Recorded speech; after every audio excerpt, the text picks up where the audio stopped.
Hey, so I'm just shooting this video so that I can have a reference to the two guitar setup that I'm gonna have on May 3rd, playing a show with Fires in Boston. It's the most complicated guitar setup I have, but mostly just because I have two guitars, two different tunings, but two different outputs. So let me just show you what I did. We have right here is guitar number one. It's a Dunable Yeti with electrical guitar pickups. They're really awesome sounding humbuckers, and the output is fairly high, so it gets like really nice and crunchy pretty easily with this like nice rich tone. And then guitar number two, I actually use this guitar more often than the other. It's a Fender Johnny Marr Jag. It's got two single coil bare knuckle pickups in it, and right now I've got it set to the humbucking setting. I believe that's in series that it's running, just because I found of the two that it's like a little bit darker. This guitar tends to have like a lot of a bright sound, probably because of the short scale.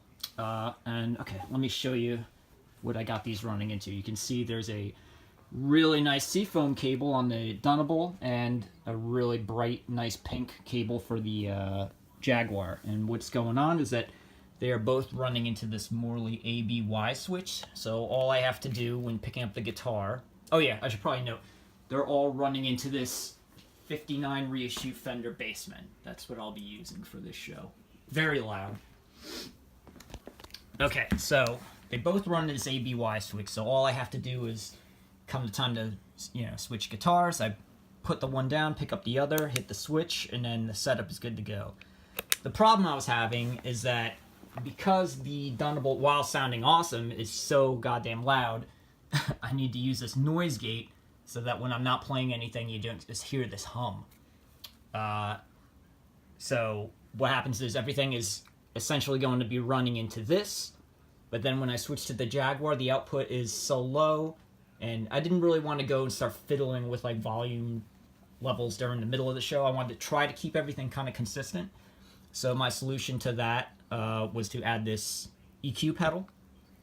And basically what happens is like once I switch to the Jaguar, I hit this, sends the level up a lot higher into the silencer. You see I got this like pretty much dimed, but it still kind of comes out pretty clear. And because it was so bright, I took a little bit out of the upper mids as well. So it kind of makes it a little bit more consistent sounding. Okay, so to go back to that, we have the ABY switch into the EQ, then that goes into the Electro-Harmonix silencer, and then from there, it outputs directly to the amp. And now everything after this is going through the effects loop in the noise gate.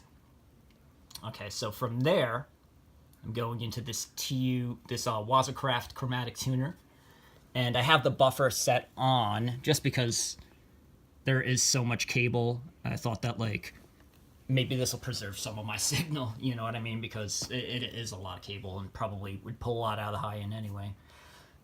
From there, I'm going into a 1981 Inventions Drive, which is an awesome pedal. This is always on. It just kind of like gives it a grittier tone, even when I'm trying to play clean. I just like the way it sounds. From there, I'm going to the Rev G3.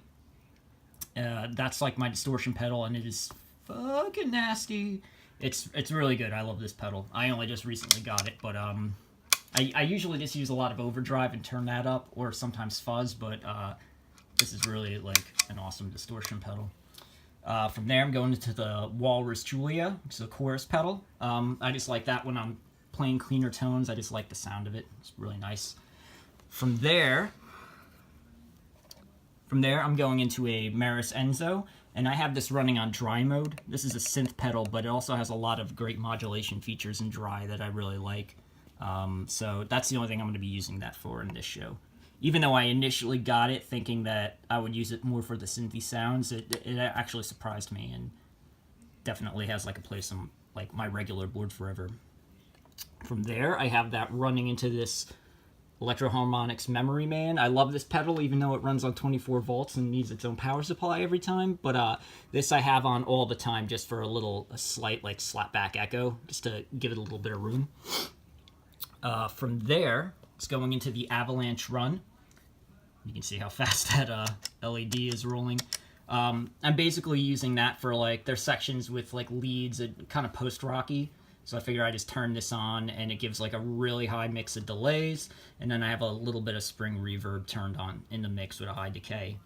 And from there, just for fun, and probably the end of the set, I'm using this Earthquaker Devices transmitter.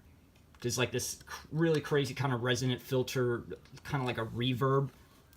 It trails for a long time. Like I see I have the decay like dimed. But what I like about this is that the frequency and warp knobs allow you to kind of sweep through the echo and get like a really kind of like washy, alien kind of sound.